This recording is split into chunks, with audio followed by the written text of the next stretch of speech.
ವಸುಮತೀಶನೇ ಹೌದಾದ್ರೆ ನೀನ್ ಯಾರು?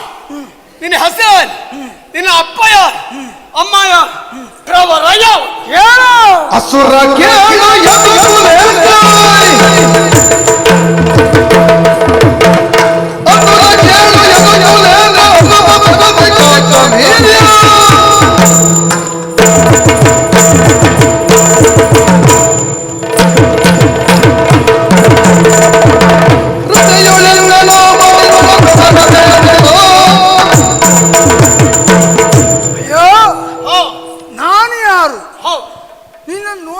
ಅರ್ಥವಾಗ್ತಾ ಇದೆ.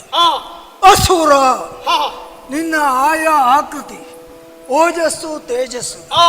ಅಸುರ ಕೇಳು, ವರ್ತಮಾನ ಕಾಲದ ಮಾಹಿಷ್ಯಮತಿಯ ದೊರೆ, ಕೃತವೀರ್ಯ ರಾಕಾವತಿಯರ ಸಂಜಾತ, ಕಾರ್ತವೀರ್ಯಾರ್ಜುನ ಅಂತ ನನ್ನ ಹೆಸರು. ನಿನ್ನ ಪೂರ್ವಾಪರ ಹೇಳು.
ಕನಕಲಂಕಾಧೀಶ ರಾವಣ, ವಿಶ್ವವಸು ಕೈಕ ಸೇರಂದನ ದಶಾನನ ಧೀರಲಂಕೆ ಒಳ್ಳೆಯದು.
ಯಾಕೆ ಗೊತ್ತಾ? ಸಮ್ಮುಖಕ್ಕೆ ಆಕಸ್ಮಿಕವಾಗಿ ಬಂದು ನಿಂತಹ ವ್ಯಕ್ತಿ ಸಾಮಾನ್ಯನಲ್ಲ, ಅಸಾಮಾನ್ಯ. ಇದನ್ನ ಕೇಳಿ ಸಂತೋಷವಾಯಿತು. ರಾವಣ, ಅದು ಇದ್ದಕ್ಕಿದ್ದ ಹಾಗೆ ಯಾಕೆ ಎದ್ದು ಬಂದೆ ಅದನ್ನು ಹೇಳು.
ಲೋಕರಾವಳ ಹಾ ಒಂದದ್ದು ಯಾಕೆ ಗೊತ್ತಾ? ದುರ್ರವ ಪಯಸಿ ಬಂದೆ ಬಿರಿದು ನಮಗೆ ವೈರ ಇಲ್ಲ. ಹರಿದ ಯುದ್ಧ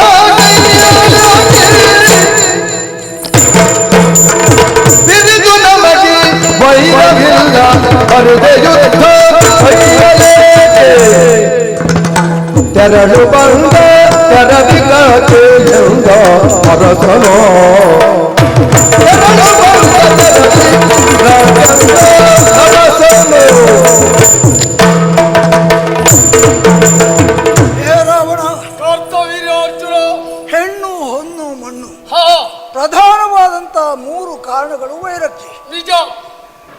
ಹೊನ್ನನ್ನು ನಾನು ಅಪೇಕ್ಷಿಸಿದ್ದಿಲ್ಲ, ಹಾ ನಿಮ್ಮ ಮಣ್ಣನ್ನು ಆಕ್ರಮಿಸಿದ್ದಿಲ್ಲ, ಹಾ ನಿಮ್ಮ ಊರಿನ ಹೆಣ್ಣು ಮಕ್ಕಳ ಸೀರೆಯ ಸೆರಗಿಗೆ ಹಾ ಕೈ ಇಕ್ಕಿದವನಲ್ಲ. ಹಾ ಆದರೂ ಹಾ ಧ್ರುವ ಬಯಸಿ ಬಂದೆ. ಹಾ ಧರಿಸು ಬಾಣ ಚಾಪ ಖಡ್ಗ. ಖಡ್ಗ. ಅಬ್ಬಬ್ಬಬ್ಬಬ್ಬಬ್ಬ. ಇಂತಹ ಪಿರಿದಾದ ಹಾ ಯಾವ ವೈರವೂ ಇಲ್ಲದೆ ಹಾ ಬರಿದೆ ಯಾಕೆ ಯುದ್ಧ ಮಾಡ್ತಿ? ಹಾ ಕಾರಣಗಟ್ಟಿ ಇಲ್ಲದೆ ಹಾ ಕಾರ್ಯೋನ್ಮುಖನಾದ್ರೆ ಹಾ ಆ ಕಾರ್ಯದಲ್ಲಿ ಹಾ ಆತ ಯಶವನ್ನು ಕಾಣುವುದಿಲ್ಲ. ನಿಜ. ಸಂಕಲ್ಪ ಮಾನಸರಾಗಿ ಹಾ ಗುರಿ ಮುಟ್ಟುವುದಕ್ಕಾಗಿ ಪ್ರಯಾಣವನ್ನು ಬೆಳೆಸಬೇಕು. ಹಾ ಪ್ರಯಾಣ ಮಾಡ್ತಾನೆ, ಹಾ ಸಂಕಲ್ಪವೇ ಇಲ್ಲ. ಅವ ಗುರಿ ಮುಟ್ಟುವುದು ಹೇಗೆ? ಹಾ ಮನೆ ಭದ್ರವಾಗಿರಬೇಕು ಅಂತಾದ್ರೆ ಹಾ ಪಂಚಾಂಗ ಗಟ್ಟಿ ಇರಬೇಕು. ಹಾ ಕಾರಣ ಪ್ರಬಲವಾಗಿಲ್ಲ ಅಂತಾದ್ರೆ ಹಾ ಆ ಯುದ್ಧದಲ್ಲಿ ಹಾ. ಯಶ ಸಿಗುವುದಿಲ್ಲ. ಹಾ ನಿನ್ನ ಬಂದ ಕಾರಣ ಸಮರ್ಪಕವಾದದ್ದಲ್ಲ. ಹಾ ಬಂದ ದಾರಿಗೆ ಸುಂಕ ತೆಗೆದುಕೊಳ್ಳುವುದಿಲ್ಲ. ಹಾ ಹೋಗ ಮನೆಗೆ. ಕರ್ತವೀರ್ಯಾರ್ಜುನ ಹಾ ಧುರಕ್ಕಾಗೆ ಬಂದವ, ಕಾರಣ ಇಲ್ಲದೇ ಇಲ್ಲ. ಹಾ ತಮ್ಮನಲ್ಲಿ ಹೇಳಿದೆ, ಹಾ ಹರಿಯರುವನ ಕೆಳಕಿದರಾದರು ಎಲ್ಲವರ ಕೆತ್ತಂತೆ. ಆಗ ವಿಭೀಷಣ ನನ್ನ ತಮ್ಮ ಹೇಳಿದ, ಈ ಥಲೆಯಲ್ಲ ಇದ್ದಾನೆ ಕರ್ತವೀರ್ಯಾರ್ಜುನಯನ್. ಅದಕ್ಕಾಗಿ ದ್ವೇಷ ಖಂಡಿತ ಇಲ್ಲ. ಜಟ್ಟಿಗಳು ಹೊಯ್ದಾಡುತ್ತಾರೆ ದ್ವೇಷದಿಂದಲಾಗಿ ಅಲ್ಲ, ಸ್ಪರ್ಧೆಯಿಂದಲಾಗಿ. ಹಾಗಾಗಿ ಈ ಯುದ್ಧದಲ್ಲಿ ದುರಾನ ಬಯಸಿ ಬಂದವ. ನೀನು ದೊಡ್ಡದೊಂದು ಕೇಳಿದ್ದೆ ನಾನು, ಹಾ ಸತ್ಯವಾಗಬೇಕಾ? ಹಾ. ಯುದ್ಧದ ತದನಂತರ ಹೇಳುತ್ತಿರಬೇಕು. ಅಂದ್ರೆ ತಾನು ದೊಡ್ಡದೋ ಇವ ದೊಡ್ಡದೋ ಅಂತ ನೀನು ಹೌದು, ಯೋಚನೆ ಹೌದು, ಮಾಡು. ಹೌದು. ತರ್ಕ. ಅದಕ್ಕೆ ಈ ಯುದ್ಧ ಅನ್ನುವುದು ಒಂದು ನೆಪ ಮಾತ್ರ. ಹೌದು. ಒಳ್ಳೆ ಮಾತನ್ನ ಹೇಳ್ತೇನೆ. ಏನು? ನಿನ್ನಷ್ಟಕ್ಕೆ ನೀನು ಅಲ್ಲೇ ಇದ್ರೆ, ಹಾ ನನ್ನಷ್ಟಕ್ಕೆ ನಾನು ಇಲ್ಲಿದ್ರೆ ಹಾ ನಿನಗೂ ಒಳ್ಳೇದು, ನನಗೂ ಒಳ್ಳೇದು. ಹಾ ಹಲ್ಲಿಗೂ ನಾಲಿಗೆಗೂ ಒಂದು ಸ್ಪರ್ಧೆ ಏರ್ಪಟ್ಟಿತಂತೆ. ಹೌದಾ? ತಾನು ಹೆಚ್ಚು, ತಾನು ಹೆಚ್ಚು, ತಾನು ಹೆಚ್ಚು. ಹಾ ಹೀಗೆ ನಾಲಿಗೆ ತಾನು ಹೆಚ್ಚು ಅಂತ ಹೇಳ್ತಾ ಇರುವಾಗ ಹಾ ತಾನೇ ಹೆಚ್ಚು ಅಂತ ಹೇಳ್ತಾ ಹಲ್ಲು ಹಾ. ನಾಲಿಗೆಯನ್ನು ಕಚ್ಚಿ ಬಿಟ್ಟಿದೆ. ಆವಾಗ ನಾಲಿಗೆ ಬೊಬ್ಬೆ ಹಾಕುತ್ತಳು, ಅಯ್ಯಯ್ಯೋ ಅಯ್ಯಯ್ಯೋ ಅಯ್ಯೋ ಅಂತ. ಆವಾಗ ಹಲ್ಲು ಕೇಳಿತಂತೆ, ಏನು? ಈಗ ಹೇಳು, ನಾನು ಹೆಚ್ಚು ನೀನು ಹೆಚ್ಚು. ಹಾ ನಾಲಿಗೆ ಮಾತೇ ಆಡ್ಲಿಲ್ವಂತೆ. ಹಲ್ಲಿಗೆ ಸಂತೋಷ ಆಯಿತು. ಹಾ ತಾನೇ ಹೆಚ್ಚು ಅಂತ ಪರ್ಯಾಯವಾಗಿ ನಾಲಿಗೆ ಒಪ್ಪಿಕೊಂಡಿತ್ತು ಅಂತ ಭಾವಿಸಿ ಹಾ ಹಿಗ್ಗುತ್ತಾ ಸಾಗುತ್ತಿರುವಾಗ ಹಾ. ಅನತಿ ದೂರದಲ್ಲಿ ಬರುತ್ತಿರುವಂತಹ ಒಬ್ಬನೊಬ್ಬ ಗಣ್ಯ ವ್ಯಕ್ತಿಯನ್ನ ಕಂಡಾಗ ಹಾ ಆ ನಾಲಿಗೆ ಬಾಯಿಗೆ ಬಂದ ಹಾಗೆ ಬೈಯುವುದಕ್ಕೆ ತೊಡಗಿತಂತೆ. ಆ ಗಣ್ಯ ವ್ಯಕ್ತಿ ಸುಮ್ಮನೆ ಬಿಡ್ತಾನ? ಇಲ್ಲ ಇಲ್ಲ. ಸಿಟ್ಟಿನ ಎತ್ತಿಗೇರಿತು. ಹಾ ಕಾರಣ ಇಲ್ಲದೆ ಬೈತಾ ಇದ್ದಾನಲ್ಲ ಅಂತ ಮುಷ್ಟಿಯನ್ನ ಬಲಿದ ಹಲ್ಲು ಮೇಲೆ ಬಿಟ್ಟ. ಹಲ್ಲೆಲ್ಲ ಉದುರಿ ಹೋಯ್ತು. ಹಾ ಕೆಳಗೆ ಬಿದ್ದ ಹಲ್ಲಿನಲ್ಲಿ ನಾಲಿಗೆ ಕೇಳಿತಂತೆ, ಏನು? ಈಗ ಹೇಳು, ನಾನು ಹೆಚ್ಚೋ ನೀನು ಹೆಚ್ಚೋ? ನೀನು ಕಚ್ಚಿದಾಗ ನಾನು ಬಾಯಿ ಒಳಗೆ ಇದ್ದೆ, ಅವ ಕೊಟ್ಟಾಗ ನೀನು ಕೆಳಗೆ ಬಿದ್ದೆ. ಆದ್ರಿಂದ ನಾನು ಹೆಚ್ಚೋ ನೀನು ಹೆಚ್ಚೋ? ಇಬ್ಬರಿಗೂ ನಷ್ಟ ತಪ್ಪಾಗ್ಲಿ ಅಲ್ವಾ? ಅಷ್ಟು ಅದು ದೊಡ್ಡ ನಷ್ಟ ಯಾರಿಗೆ? ಹಾ. ಯಾರಿಗೆ ಹೇಳು? ಯಾರಿಗೆ? ಯಾರಿಗೆ? ಅಲ್ಲಿಗ ಅಲ್ವಾ? ಹಾ ಕೆಳಗೆ ಬಿದ್ದದ್ದು. ಕೆಳ ಬಿದ್ದೀರಿ. ನಿನ್ನ ಸ್ಥಿತಿ ಹಲ್ಲಿನಾಗ ಆದೀತು ಅಂತ. ಹೌದಾ? ಹೌದು. ಏನಾದ್ರು ಗೊತ್ತ ಮುಖ ನೋಡೋಣ.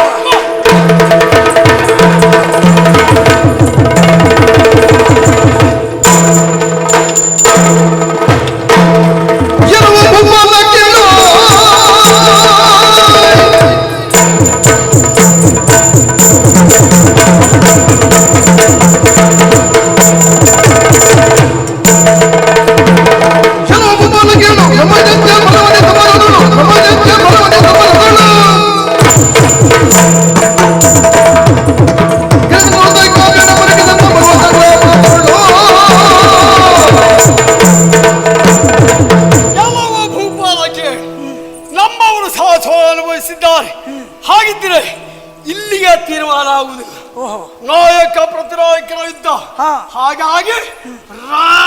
ತುಳಿಕೋ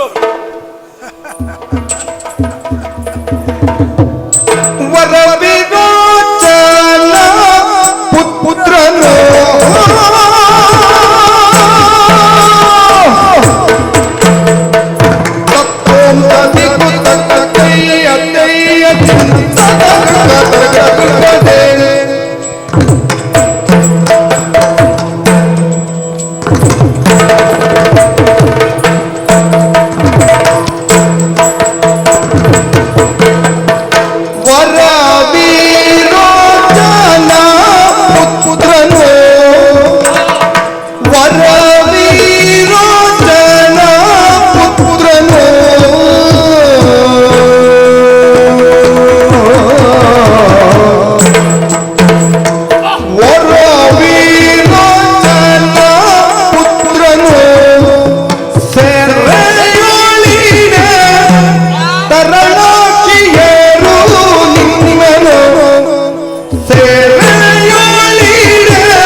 ತರಳಾಟಿಯರು ತರಳಾಟಿಯರು ತರಳಾಟಿಯರು ತರಳಾಟಿಯರು ನಿನ್ನನು ತರಳಾಟಿಯರು ತರಳಾಟಿಯರು ತರಳಾಟಿಯರು ತರಳಾಟಿಯರು ತರಳಾಟಿಯರು ತರಳಾಟಿಯರು ನಿನ್ನನು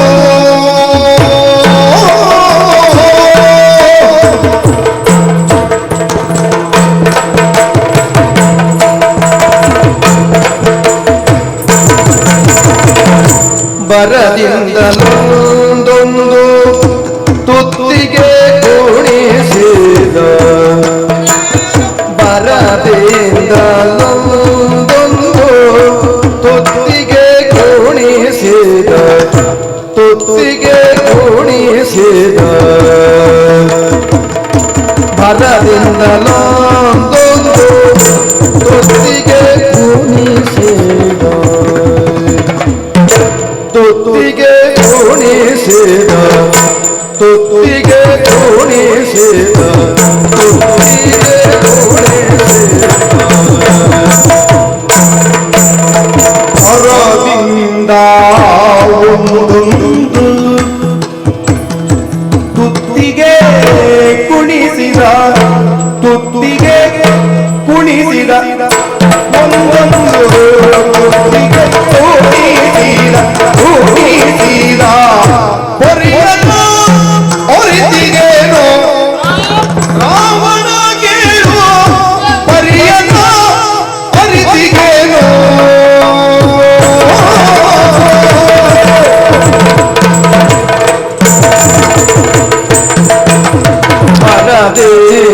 ಮನದಿಂದಲೊಂದೊಂದು ತುತ್ತಿಗೆ ಕುಣಿಸಿದ ತುತ್ತಿಗೆ ಕುಣಿಸಿದ ತುತ್ತಿಗೆ ಕುಣಿಸಿದ ಪರಿಯನ ನಾರೀತಿಗೇನು ರಾವಣಗೇನು ಪರಿಯನ ನಾರೀತಿಗೇನು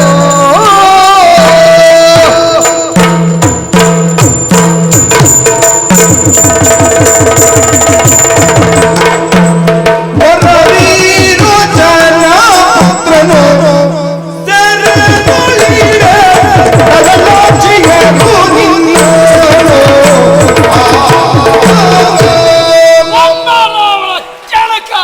ಏ ರಾವಣ, ಏ ಹಣೆ ಬರಗೆಟ್ಟವನೇ, ಒಂದು ಸಂದರ್ಭದಲ್ಲಿ ರಸಾತಲಕ್ಕೆ ಹೋದೆಯಂತೆ.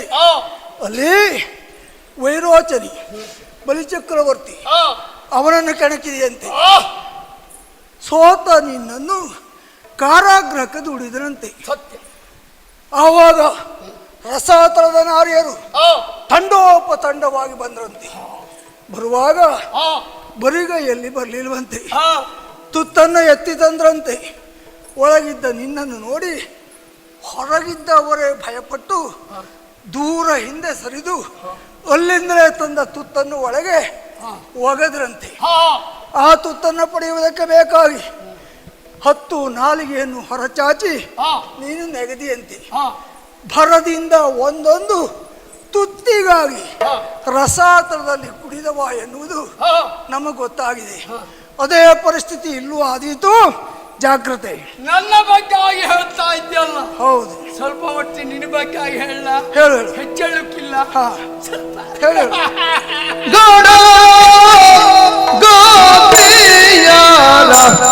ಕೂಡಿ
ಪ್ರತಿಭಟನಲ್ಲಿದ್ದ ನೋಡದೆ ಮಗು ಹೇಳಿ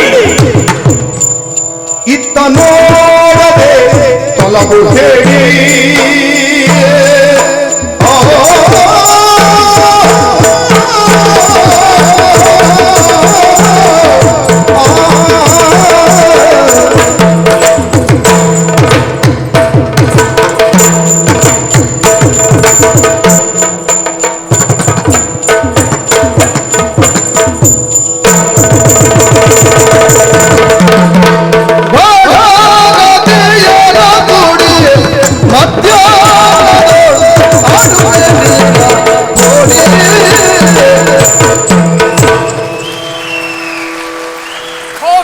ಅರ್ಜುನ ಹೇಳಿದೆಯಲ್ಲ ರಾವಣ ಹಾಗೆ. ನಿನ್ನ ನೋಡಿದ್ರೆ ನನಗೆ ಅರ್ಥ ಆಯ್ತು ಈಗ. ಪ್ರತ್ಯಕ್ಷ ಬ್ರಹ್ಮ ರಾಕ್ಷಸನೇ ಹೌದು ನೀನು.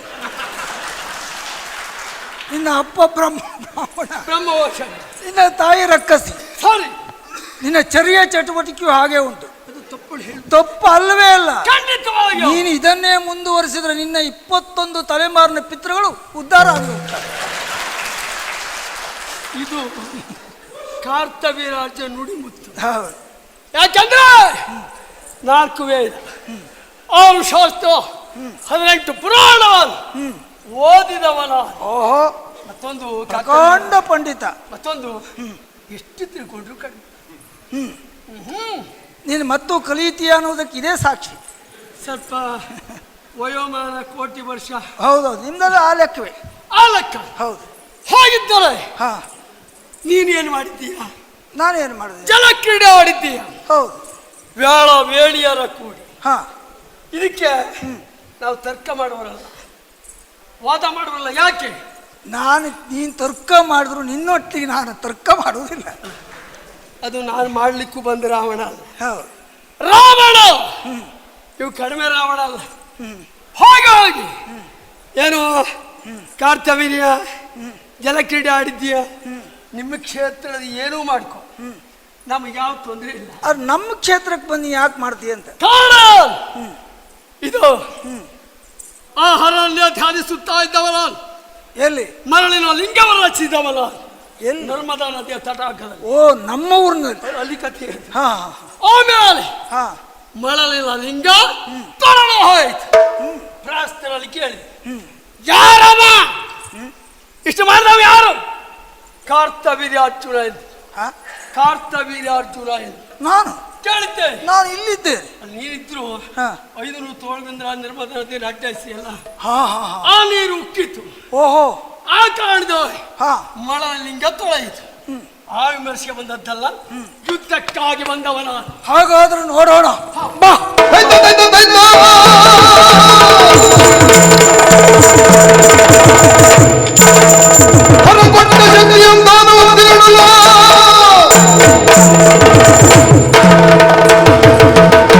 ಕೊಟ್ಟ ಶಕ್ತಿ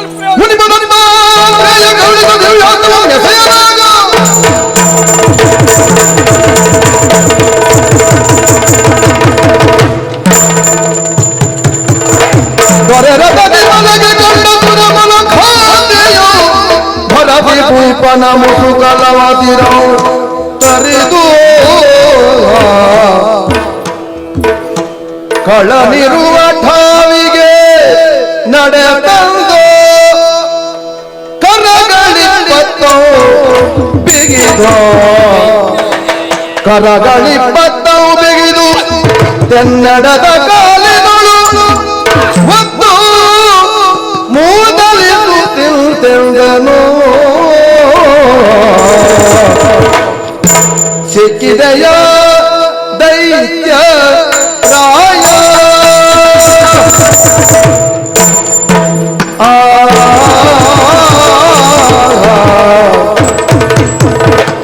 ಸಿಕ್ಕಿದೆಯ ದೈತ್ಯರಾಯ ಸಿಕ್ಕಿದೆಯ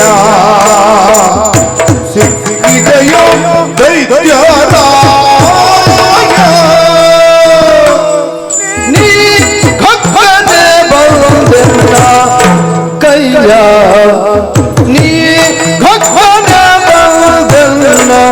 ಕೈಯ ರಕ್ತದರಳು ಶ್ರೇಷ್ಠ ಎನಗಾರು ಸರಿಯೆಂಬ ರಕ್ತದರಳು ಶ್ರೇಷ್ಠ ಎನಗಾರು ಸರಿಯೆಂಬ ಸ್ವಕ್ಕಿಂದ ನೀ ಬಂದು ತುಲಮನೆ ಗಡ್ದೆಂದು ಸಿಕ್ಕಿದೆಯ ದೈತ್ಯರಾಯ ನೀ ಹಕ್ಕನೆ ಬಂದೆನ್ನ ಕೈಯ ಸಿಕ್ಕಿದೆಯ ದೈತ್ಯರಾಯ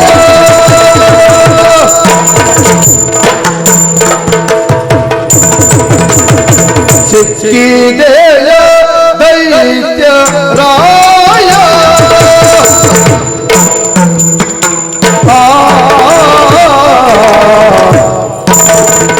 ಏ ದೈತ್ಯರಾಯ, ಕೊನೆಗೂ ಸಿಕ್ಕಿಬಿದ್ದೆ. ನಿನ್ನನ್ನು ರಥದಲ್ಲಿ ಕೆಡಹಿ 20 ತೋಳುಗಳನ್ನು ಪಾಶದಿಂದ ಬಂಧಿಸಿ ಎಡಗಾಲಿಂದ ತುಳಿದು ಅಪಮಾನವನ್ನು ಮಾಡಿದ್ದೇನೆ. ಇಷ್ಟಕ್ಕೆ ಬಿಡುವುದಿಲ್ಲ ನಿನ್ನನ್ನು. ಯಾಕೆಂದ್ರೆ ಸೊಕ್ಕು ನಿಲಿಗೆ ತಾನೇ ಶ್ರೇಷ್ಠ, ತಾನೇ ವಿಗಡ, ತನ್ನನ್ನು ಮಿಕ್ಕುವವರು ಮೀರುವವರು ಪ್ರಪಂಚದಲ್ಲಿಯೇ ಮತ್ತೊಬ್ಬರಿಲ್ಲ ಎನ್ನುವ ಅಹಂಕಾರ ನಿನಗೆ. ಹಾಗಾಗಿಯೇ ಕಾಲು ಕೆದರಿ ಕಾಳಗದ ಕಣಕ್ಕೆ ಬಂದೆ, ಸಿಕ್ಕಿಬಿದ್ದೆ. ಕಾರಾಗೃಹಕ್ಕೆ ನಿನ್ನನ್ನು ದೂಡ್ತೇನೆ. ಬಿಡಿಸಿಕೊಂಡು ಹೋಗುವುದಕ್ಕೆ ನಿನ್ನ ಅಪ್ಪ ವಿಶ್ರವಸು ಮಹಾಮುನಿ ಬರ್ತಾನೋ, ಅಲ್ಲ ನಿನ್ನ ಅಜ್ಜ ಬ್ರಹ್ಮ ಮಾನಸ ಪುತ್ರ ಪುಲಸ್ತ್ಯ ಬ್ರಹ್ಮ ಬರ್ತಾನೋ, ನಾನು ನೋಡ್ತೇನೆ. ಹೇಳ ಹೇಳ